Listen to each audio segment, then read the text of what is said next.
Ahojte, vítam vás pri novom videu. Dnes to bude ozaj pestré a zamerané hlavne na tipy v šití. Zároveň si zodpovieme niektoré z vašich otázok a hlavne vám ukážem nové veci. A jednou z nich bude petka, ktorú som v šuflíku skrývala hádam asi aj 6 rokov a dnes nadišiel jej čas, tak ju spolu vyskúšame.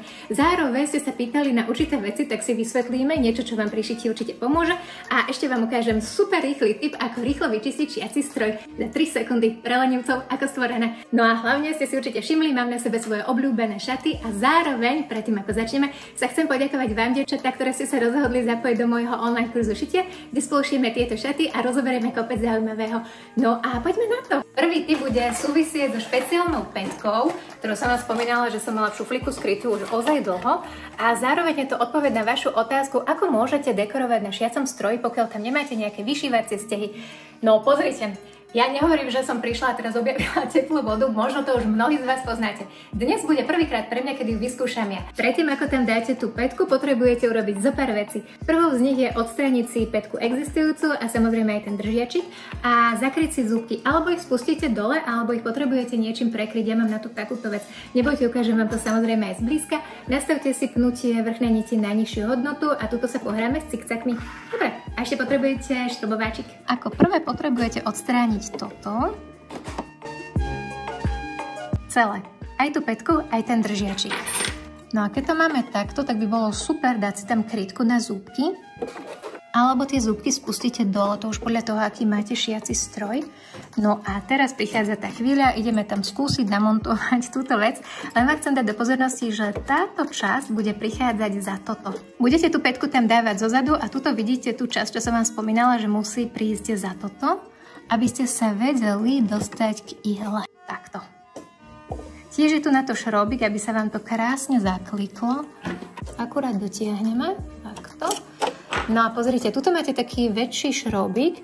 Tým, keď budeme otáčať, vieme posúvať toto kolieskom a nastavovať si tak, či budeme chcieť mať ornamenty menšie alebo väčšie. Teraz vidíte, že tuto tento vodič mi ukazuje smerom sem na stred. No ale keď to budem chcieť zmeniť, tak akurát potočím a prehodím, dostanem asi pätku trošku a prehodím to sem. Vidíte, že som bližšie k tomu pulsovému znaku.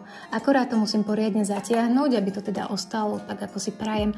Keď naopak budete chcieť šiť mini ornamenty, opäť toto odšrobujete a jednoducho to prehodíte sem. Vidíte, som bližšie k tomu mínusovému znaku. 0,2 dĺžka stehu, šírka stehu je 5 mm, a voľba stehu číslo 4 u mňa teda cikcak. A tuto som si dala jemnejšie pnutie tej vrchnej niti, tak uvidíme, čo to spraví. Vyskúšam to na vzorke, len vám chcem povedať, že by bolo dobré akékoľvek vyšívacie stehy si podliepať glizelinom alebo nejakým papierom. Pár stehov máme, takže to tu rovno odstrihneme.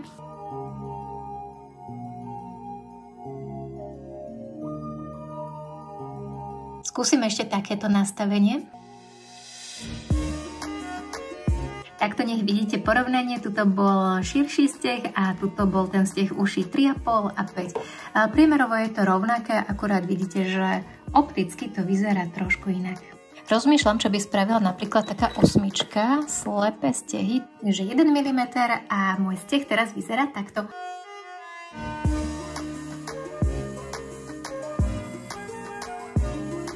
Tento je naozaj veľmi milý. Posmelaná túto úspechom v rámci tej osmičky a slepého stehu a by som povedala, že by sme mohli vyskúšať ešte napríklad povedzme túto päťku a ostaneme pri tej 3,5 je šírka stehu, 1 mm dĺžka stehu. Skúsim ho dať rovno vedľa tohto motívu, nech vidíme rozdiel.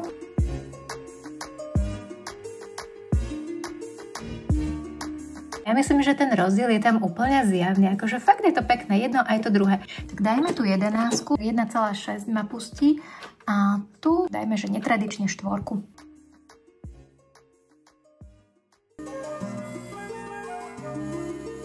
A opäť máte iný dizajn. Akože fakt je to pekné, že v rámci každého toho stehu vám vyjde niečo iné. A ja by som navrhovala, že poďme sa pozrieť na tie väčšie krúžka, že čo to spraví. Povedzme, že začneme rovnako, takže najskôr túto klasickým cikcakom a tuto nechejme, vtedy sme mali tuším 5 mm.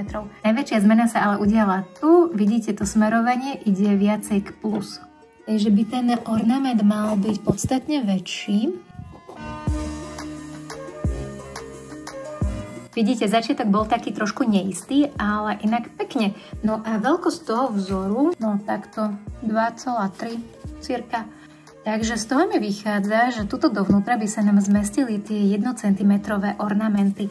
Takže tieto malé pidi vzory by sme kľudne mohli umiestniť do tohoto a bolo by to ešte zaujímavejšie. Ako ďalší som zvolila tento steh a nastavenie vidíte tu.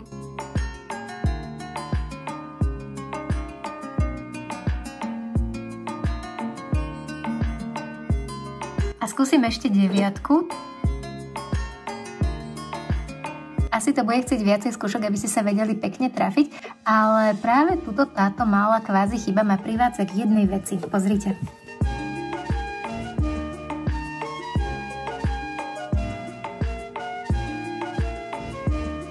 Vidíte, že zrazu máte ten motív zdvojený. Keď sa vyhráte s jednotlivými vzormi, skúsime to kombinovať. Začnem aj ja malým kvietkom, preto som si tuto zase nastavila. U mňa to bude teraz steh číslo 8.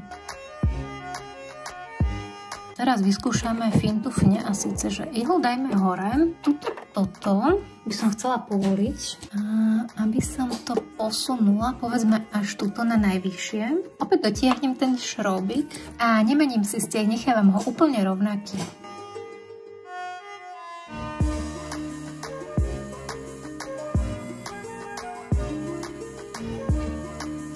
Musím povedať, že dnes je to pre mňa ako druhé detstvo, ale fakt to vyzerá milo.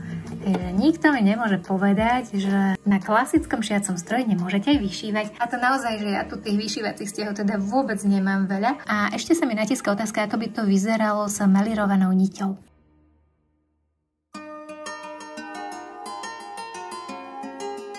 Prvý kvietok mám a posunieme to sem.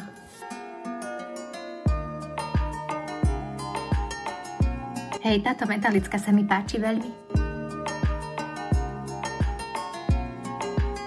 Môže to vyzerať aj takto. Kvietky za mňa dopadli nad očakávania. Pokiaľ máte v rámci vašich šiacich strojov štedrejšiu ponuku vyšívacích strojov, tak si myslím, že si to určite zamilujete. Takže ja túto pätku vrelo odporúčam, pokiaľ si chcete ozaj spestriť niektoré projektíky. A ďalší tip bude ozaj pre začiatočníkov, lebo to mi píšete často, že neviem očiť ten šev rovno. Prečo sa mi stáva, že sa mi tie látky, keď ich šijem dokopy, začnú nejakým spôsobom tam hrčkať a zberkať a že ako sa tomu vyhnúť? Jednoducho. Aby vám pri zošívaní látok nevznikali takéto drobné chyby, pozrite, toto sa vám občas stáva, tak vám v tom pomôže pravítko. Našpendlite látky dokopy, počas šitia budem pritláčať pravítko, ktoré mi krásne rozloží látku.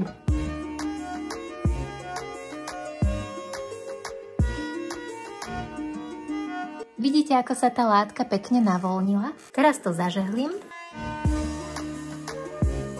A máte to krásne rovné pre porovnanie, ako to zvykne občas vyzerať vám. Po šití, sem tam by bolo super tie stroje vyčistiť. To je zároveň vaša otázka, ktorú mi kladiete často. Ako máte čistiť tie stroje? Ideálne je, keď ten stroj odnesiete nejakému odborníkovi, nech vám to ozaj urobí profesionálne. To, čo používam ja to volám, že čistenie šiacich strojov pre lenivcov je takýto sprej. Môžete to využiť aj na fotoaparáty, tlačiarne, klávesnice a celkom určite sa tomu poteší aj šiaci stroj. Pozrite, prvé ja dávam preč toto.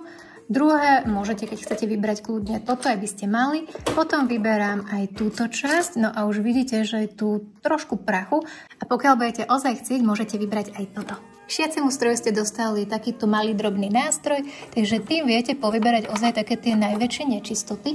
Toto samozrejme vyberte tiež, pretože tu sa skrýva ozaj plno prachu. Pozrite. Taký ten najväčší bordel môžete ozaj vybrať aj práve touto kefkou. Samozrejme môžete vybrať aj celú túto doštičku. Na vašom stroji to môže byť upevnené inak, takže je to ozaj rôzne. Dobrom vám odporúčam, určite sa zbavte aj týchto súčiastok, takže nech to máte túto čo možno najčistejšie, aj ihlu by som popravde vybrala. Odšrobujem aj tento. No, pozrite, vidíte, čo sa tu všetko skrýva? Samozrejme záleží od toho, ako často šijete, taktiež či používate ochranný obal na tie šiace stroje a tak, a aj aké látky šijete. Že keď niekto šije nejaké zamaty, no tak to bude musieť čistiť celkom určite častejšie. No, pozrite, a toto všetko vám potom ovplyvňuje, keď stroje nešijú hladko a pekne. A keď budete mať ten najväčší bordel preč, tak zoberiete takýto sprej. Ja mám takýto, ale samozrejme, že sú rôzne druhy. Toto dáme preč. Neviem, či je to vidno, ale mali by ste vidieť, že vám povylietávajú tie drobné čiastočky prachu samé preč. A máte to čistúčke. Na ťažko dostupné miesta tam môžete priložiť túto semka aj túto tyčinku a dostanete sa ešte hlbšie. Ale už teraz budete ozaj prekvapení, čo všetko z toho dostanete. A to ja zdôrazňujem, že som to čistila nedávno, takže sa pozrite ozaj, čo máte vo svojich šiacich strojoch, pokiaľ ste ich dlhodobo nečistili.